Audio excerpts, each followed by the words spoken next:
محترم مفتی یاسر ندیم الواجدی صاحب، کیسے ہیں آپ؟ خیریت؟ قرآن کا یوں تو بڑا واضح بیان ہے، وَلَا تَنَابَزُوا بِالْأَلْقَابِ، اور یہ بیان تو قرآن دیتا ہے، لیکن اس قرآن کو لکھنے والا یا اس قرآن کو جس سے منسوب کیا گیا وہ اور اس قرآن کو ماننے والے، یعنی مومنین ہو یا اس کا رسول ہو یا اس کا اللہ ہو، یہ سب کے سب اس جرم میں برابر کے شریک ہیں کہ سب کے سب تنابز بالالقاب کے مرتکب ہیں۔ سارے مومنین بھی، مومنین کا رسول بھی اور مومنین کا اللہ بھی۔ دیکھیں، ٹھیک ہے، میں جو کچھ کہتا ہوں آپ کے نزدیک وہ غلط ہے، تو آپ جو کچھ کہتے ہیں وہ میرے نزدیک غلط ہے، تو کیا میں بھی آپ کو جھوٹ والا کہہ سکتا ہوں؟ لیکن میں نہیں کہتا کبھی بھی، میں ایسا کسی کو برے لقب سے جو ہے یاد نہیں کرتا۔ تنابز بالالقاب کا میں مرتکب نہیں ہوتا، یہ شیوا اور یہ خصوصی جو ہے عادت جو ہے مومنین کی اور ان کے رسول کی اور ان کے اللہ کی رہی ہے۔ کسی کو آپ جو ہے جھوٹ والا کہتے ہیں، اور آپ کے نبی جو ہے کسی کو ابو جہل کہا کرتے تھے، اور آپ کا اللہ کسی کو کوستا کاٹتا ہے، بد دعائیں دیتا ہے، لعنتیں بھیجتا ہے، اور جو ہے کہتا ہے کہ جو ہے ٹوٹ جائیں ابو لہب کے ہاتھ اور وہ تباہ و برباد ہو جائے، یا یعنی اس کو کہتا ہے کہ جو ہے وہی جڑ کٹا ہے جس کے بارے میں سورۃ الکوثر میں بات آئی ہے، اور کسی کو کہتا ہے کہ عتل بعد ذلک زنیم، حرامی کہتا ہے، بد اصل کہتا ہے۔ نہ ماننے والوں کے لیے جو ہے مومنین کا اللہ ان کو بندر کہتا ہے، ان کو کتا کہتا ہے، ان کو گدھا کہتا ہے، ان کو جو ہے خنزیر، ان کو سور کہتا ہے، ان کو نجس و ناپاک کہتا ہے۔ جو ماننے والے ہیں وہ اس کے بڑے پسندیدہ ہیں، یعنی گویا کہ جو ہے جو اللہ کی دادا گیری کو مان لے وہ مومنین کے جو ہے اللہ کے نزدیک بڑا پسندیدہ ہے، اور جو نہیں مانتے ان کو مومنین کا اللہ جو ہے بدترین مخلوق کہتا ہے۔ زمین پر جو ہے ان سے برے کوئی ہو ہی نہیں سکتے، کیوں؟ اس لیے کہ جو ہے وہ اللہ کی دادا گیری کو نہیں مانتے۔ یعنی مومنین کے اللہ کے نزدیک کافر اور مشرک بدترین مخلوق ہیں، انتہائی بدترین، سب سے بدتر اگر کوئی ہیں تو وہ جو ہے کافر ہیں، وہ مشرک ہیں، کیونکہ وہ اللہ کی بات کو نہیں مانتے نا، وہ عربی اللہ کی باتوں کو نہیں مانتے، اس لیے جو ہے بدترین ہو گئے۔ تو اس طرح سے یہ عادت، یہ سنت جو ہے اللہ کی بھی رہی ہے، اللہ کے رسول کی بھی رہی ہے، اور جو ہے اللہ اور رسول کو ماننے والے مومنین کی بھی رہی ہے، کہ کسی کو بھی آپ کچھ بھی کہہ ڈالو، کیونکہ وہ جو ہے چونکہ اللہ اور رسول کے نہیں مانتے، تو جو ہے اب ان کے نزدیک وہ انسان کہلانے لائق نہیں ہے، اس کو جو مرضی جو ہے لقب دے دو۔ یہ رویہ، یہ وتیرہ رہا ہے شروع سے، روز اول سے جو ہے جب سے اسلام تراشا گیا، جب سے یہ آئیڈیالوجی گھڑی گئی، تب سے جو ہے یہی حال ہے۔ اپنے مد مقابل کو، اپنے مخالف کو، اپنے جو ہے نہ ماننے والے کو جو ہے ہمیشہ حقارت کے ساتھ، نچلی جو ہے مطلب نظر سے دیکھنا، اس کو ذلیل کرنا، اس کو جو ہے اس کی توہین کرنا، اس کو ہر طرح سے نچلا دکھانا، نچلا ثابت کرنا، اس کو جو ہے بد عقل کہنا، اس کو جو ہے جاہل کہنا، یہ تو جو ہے وتیرہ رہا ہے مومنین کا، شروع سے رہا ہے۔ پر یہ اس میں آپ بھی مبتلا ہیں، تو خیر مجھے آپ سے کیا بھلا شکایت ہو سکتی ہے، کیونکہ آپ بھی جو ہے بالآخر مومن ہی تو ہیں نا۔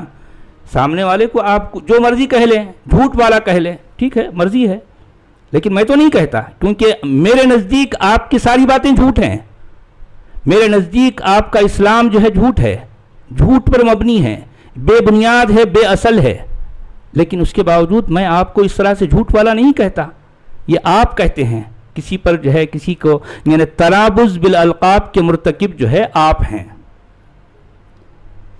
دیکھیے آپ نے جو کچھ فرمایا میری کہی گئی باتوں کے جو ہے جواب کے طور پر، اس میں اصل میں میں نے جو کچھ کہا تھا اس کو تو آپ جو ہے جان بوجھ کر جو ہے انجان بن گئے۔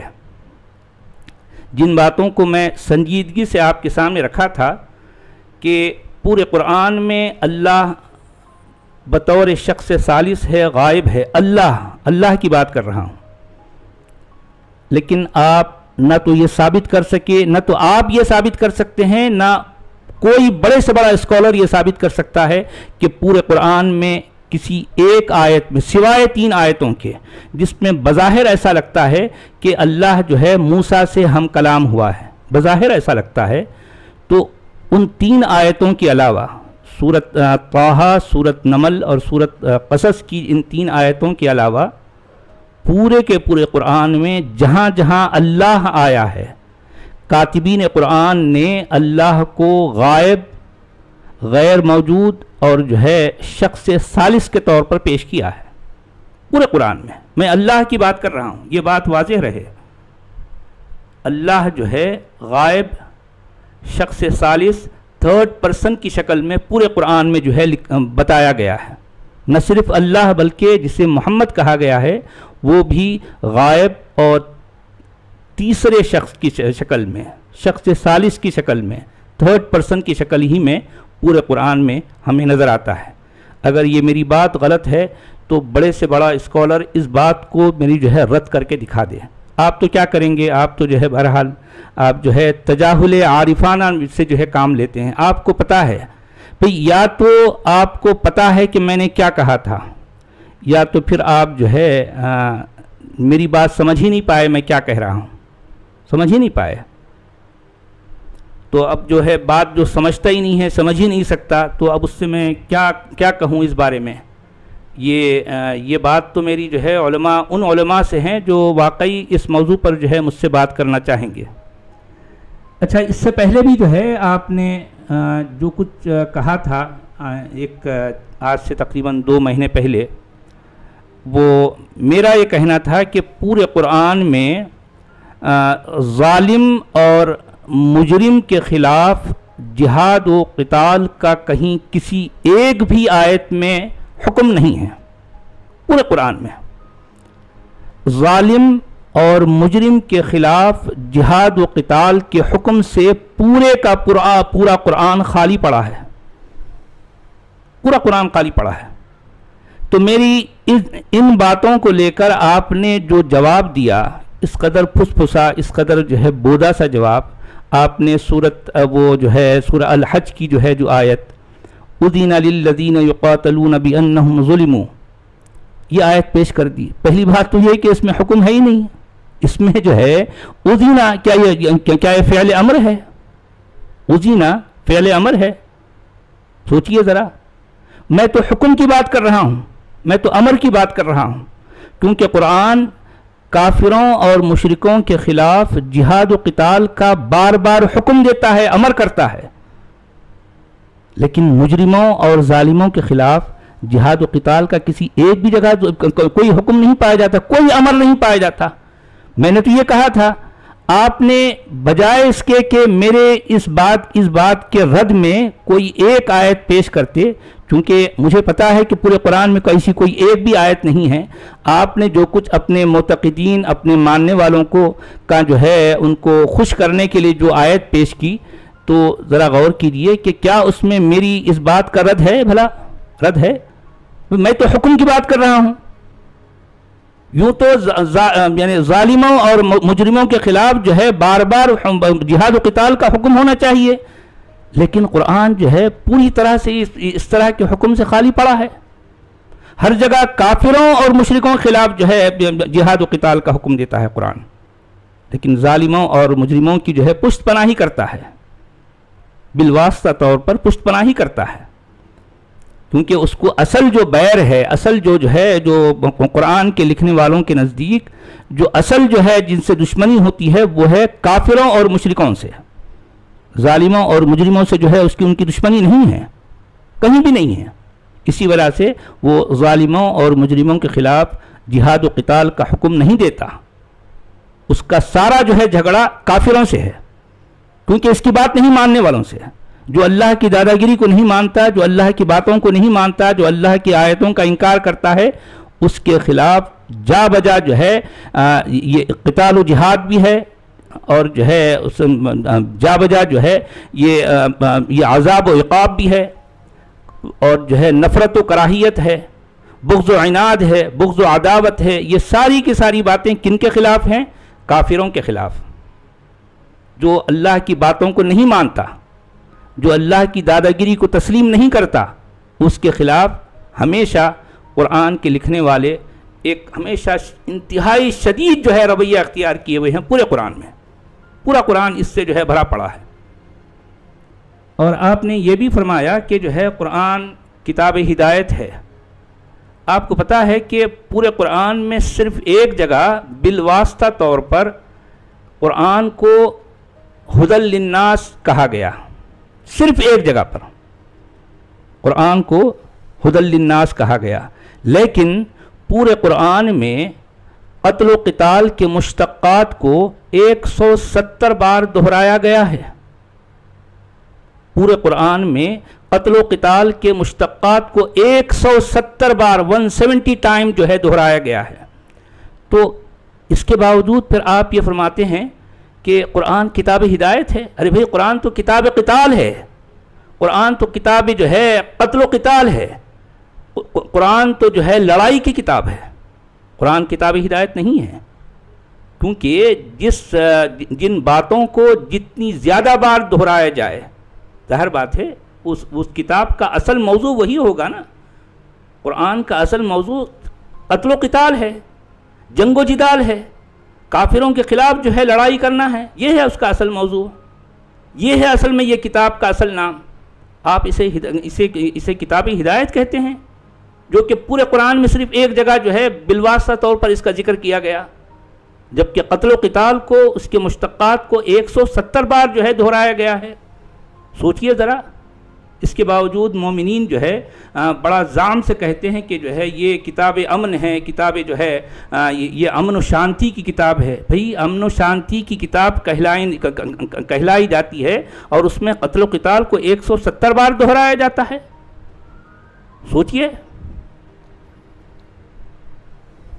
اور آپ نے جو ہے النجم والشجر یسجدان کے حوالے سے جو مثال پیش کی چاول کی، اور آپ نے فرمایا کہ جو ہے النجم یہ جو ہے جنس ہے، اس میں جنس ہے، اور اس کو سمجھانے کے لیے آپ نے جو مثال پیش کی وہ چاول کی. ارے جناب عالی، چاول کا ایک دانہ جو ہے ایک دانہ کہلاتا ہے، چاول نہیں کہلاتا. جب وہ دانوں کے مجموعے کو چاول کہیں گے ہم. آپ نے یہ مثال بھی غلط دے دی. چاول کے مجموعے کو چاول کہا جائے گا. جب ایک دانہ رکھیں گے تو اس کو چاول نہیں کہتے، اس کو دانہ کہیں گے، چاول کا دانہ کہیں گے. سمجھے؟ اسی طرح سے گیہوں ہیں. جب ظاہر بات ہے گیہوں ایک دانہ رہے گا تو دانہ کہیں گے، گیہوں کا دانہ کہیں گے، اس کے مجموعے کو آپ گیہوں کہیں گے. اسی طرح سے تو یہاں سوال یہ تھا کہ یسجدان چونکہ تثنیہ کا صیغہ ہے، تو کاتبین قرآن نے چونکہ وہ مبتدی شاعر ہیں، مبتدی شعراء جو کام کرتے ہیں، سورۃ الرحمن کا جو ہے جو کاتب ہے وہ بھی دراصل ایک مبتدی شاعر ہے، جو ادھر ادھر سے قافیوں کو جمع کر لیا، اور اس کے بعد اس کے جو ہے پہلے ادھر ادھر سے جو ہے کچھ الفاظ جوڑ کر ایک ایک آیت بناتا چلا گیا. اب جو ہے مومنین جو ہے اس کو پڑھتے ہیں، اور مومنین اس کو سن کر جھومتے ہیں. اب کیا کیا جائے سنو. اور آپ نے آلاء کا جو ہے جو ترجمہ کیا ہے کہ یہ قدرت کے معنی میں بھی آتا ہے. دیکھیے قدرت کے معنی میں محض اس وجہ سے آتا ہے کہ آپ کے پاس مجبوری ہے، کیونکہ کاتبین قرآن کے نزدیک الفاظ کی بڑی تنگی ہے. ان کا جو ہے ان کی اس بولی جس بولی میں قرآن ہے، وہ اس بولی کی جو ہے کا دامن بہت جو ہے تنگ ہے. اس اعتبار سے تو جو ہے یعنی ہماری اردو زبان یا ہندی زبان یا دوسری اور جو ہے زبانیں یہ قرآن کی زبان سے بہت زیادہ وسیع ہیں، ان کا دامن بہت کشادہ ہے. تو بھئی ایک لفظ کے ہماری زبان میں کئی جو ہے اب اس کے ترجمے ہو سکتے ہیں، کئی معنی ہو سکتے ہیں، جبکہ لفظ ایک ہی ہے. خود ابوالعلا مودودی صاحب جو ہے اعلیٰ کے ترجمے میں جتنی بار جو ہے جہاں یہ لفظ آیا ہے اس کو جان بوجھ کر جو ہے، چونکہ وہ ادیب ہیں، وہ جو ہے بڑے چرب زبان ہیں، بڑے قادر الکلام ہیں، تو وہ جو ہے اس فَبِأَيِّ آلَاءِ رَبِّكُمَا تُكَذِّبَانِ کا ہر جگہ ترجمہ ایک الگ ڈھنگ سے الگ لفظوں میں کرتے ہیں، کیونکہ وہ جو ہے زبان جانتے ہیں. تو اس کا مطلب یہ ہے کہ مودودی صاحب جو ہے قرآن کے لکھنے والے سے کہیں زیادہ قادر الکلام ہیں. مودودی صاحب کے پاس الفاظ کی وسعت ہے، مودودی صاحب کی زبان کی جو ہے کا دامن انتہائی وسیع ہے. قرآن کے لکھنے والے کے مقابلے میں مودودی صاحب کی زبان کا دامن انتہائی وسیع ہے. اس وجہ سے ایک لفظ کو وہ کئی لفظوں میں جو ہے سمجھانے کے لیے پیش کر سکتے ہیں، مگر بیچارے قرآن کے لکھنے والے جو ہے اتنے تنگ دامہ ہیں کہ وہ ان کے پاس لے دے کہ ایک ہی لفظ ہے، اب اس کو جو ہے کوئی کچھ معنی دے رہا ہے، کوئی کچھ معنی دے رہا ہے اپنی، چونکہ وہ معنی دینا جو ہے یہ قرآن کے مترجمین اور جو ہے ان کے مفسرین کی مجبوری ہے، ان کی مجبوری ہے. تو وہ چونکہ وہ جو ہے اگر وہ ہر جگہ نعمت اعلیٰ کا مطلب جو ہے نعمت لے لیں تو ہر جگہ فٹ نہیں بیٹھتا، تو ان کی مجبوری ہے. تو مجبوری کے تحت کیا کرتے ہیں، کہیں وہ کچھ اور معنی لیتے ہیں، کہیں کچھ اور معنی لیتے ہیں. یہ ان کی مجبوری ہے، کیونکہ قرآن کے لکھنے والے کی زبان جو ہے انتہائی تنگ دامہ ہے، بہت تنگ ہے. اور آپ نے جو ہے یخرج منہم اللؤلؤ والمرجان کا کوئی جواب نہیں دیا. اور میں جو ہے بحیثیت مجموعی فبأي آلاء ربكما تكذبان پر جو میں نے جو اعتراض کیا تھا کہ بھئی یہ آیت 31 بار اس طرح سے دہرائی گئی ہے کہ یہ ہر جگہ جہاں بھی آتی ہے اس کے سیاق و سباق میں جو ہے یہ آیت فٹ نہیں بیٹھتی، کہیں بھی فٹ نہیں بیٹھتی، کیونکہ جہاں بھی اس کو جو ہے یہ جہنم کی آگ کا یا جو ہے وہ آسمان کے پھٹنے کا یا جو ہے تلچھٹ جو ہے وہ جو دھواں ہیں یا جو ہے وہ دہکتے شعلے ہیں، آگ کے انگارے ہیں، یہ ساری باتیں آخر نہ جنات کے لیے جو ہے کوئی نعمت ہے نہ انسانوں کے لیے کوئی نعمت ہو سکتی ہیں. ان کے پوری بات جو ہے فَبِأَيِّ آلَاءِ رَبِّكُمَا تُكَذِّبَانِ کا ورد انتہائی بھونڈا ہے، انتہائی نامعقول ہے، انتہائی غیر منطقی ہے. اب مسئلہ یہ ہے کہ کوئی شخص اگر جو ہے ایک قرآن کی جو ہے کسی صورت کے مثل کچھ لکھ دے تو آپ سب کے سب جو ہے حقہ پانی لے کے بیٹھ جاتے ہیں، کہتے ہیں کہ اس میں یہ نقص ہے، یہ نقص ہے، یہ نقص ہے، یہ نقص ہے. بھئی آپ کو جو ہے دوسرے کی آنکھ کا تنکا تو نظر آتا ہے لیکن اپنی آنکھ کا شہتیر نظر نہیں آتا آپ مومنین کو. بھئی قرآن میں تو جا بجا بے شمار غلطیاں ہیں، بے شمار. بھئی دیکھیں کہ قرآن میں علمی، بلاغی، بیانی، لغوی، نحوی، صرفی، تاریخی، واقعاتی اور نہ جانے کتنی کس طرح کی غلطیاں پائی جاتی ہیں. مگر مسئلہ یہ ہے مومنین کا کہ مومن چونکہ وہ مومن ہے، اب مومن جو ہے اس کے دماغ میں ایمان کے علاوہ اور کچھ ہوتا نہیں، وہ نہ عقل سے اس کا کوئی سروکار ہے، نہ جو ہے کوئی علم سے، نہ تو منطق سے. اب مومن کو جو ہے آپ کس طرح سے جو ہے اس کو ثابت کریں گے کہ بھئی اس میں یہ نقص ہے، لیکن وہ تو ماننے والا نہیں ہے، وہ تو قبول نہیں کرے گا کیونکہ وہ مومن ہے. مومن کو آپ علم، منطق اور عقل کی بنیاد پر جو ہے ثابت اس کو جو ہے کسی طرح سے بھی قائل نہیں کر سکتے. جب تک وہ مومن ہے، جب تک وہ اپنی عقل پر جو ہے اس کے تالے پڑے ہیں، اس کی عقل پر تالے پڑے ہیں، اسی لیے تو وہ مومن ہے نا، تبھی تو وہ مومن ہے. کیا کیا جائے؟ تو بلاخر مختصر یہی ہے مفتی صاحب قبلہ کہ آپ نے جو ہے میرے کسی بھی سوال کا جواب نہیں دیا. اس لیے نہیں دیا کہ آپ کے پاس میرے کسی بھی سوال کا جواب ہے ہی نہیں. ارے جناب عالی، آپ کے پاس کیا، کوئی بڑے سے بڑے اسکالر کے پاس بھی یہ جواب نہیں ہے. جو باتیں میں کرتا ہوں، جو سوالات میں اٹھاتا ہوں، جن باتوں پر جو ہے میں چرچا کرتا ہوں، ان کا آپ لوگوں کے پاس کوئی جواب نہیں ہے. تبھی تو آپ چپی سادے بیٹھے رہتے ہیں، تبھی تو آپ دو بدو آ کر کبھی جو ہے اس کا جواب دینے کے لیے تیار نہیں ہیں. پیٹھ پیچھے سے آپ جو ہے جو کچھ بھی کرتے ہیں، جو کچھ بھی بتاتے ہیں، محض اپنے معتقدین کو خوش کرنے کے لیے، ان کی رضا کے لیے، ان کی رضا جوئی کے لیے آپ کیا کرتے ہیں، کوئی نہ کوئی ایک ویڈیو بنا دیے اور اپنے چینل پر ڈال دیے تاکہ آپ کے متقدین یہ سمجھ جائیں کہ ہاں بھائی آپ نے جو ہے سچ والا کا جواب دے دیا۔ حالانکہ حقیقت یہ ہے کہ آپ نے میرے کسی بھی بات کا نہ تو رد کیا ہے نہ تو میرے کسی سوال کا جواب دیا ہے، سچ تو یہ ہے۔ خیر بہرحال آپ مومن ہیں، آپ کا ایمان سلامت رہے، اور جو ہے کیا کیا جائے، مومنین کا معاملہ یہی ہوتا ہے، ان سے عقل اور منطق اور علم کی جو ہے بات نہیں کی جا سکتی۔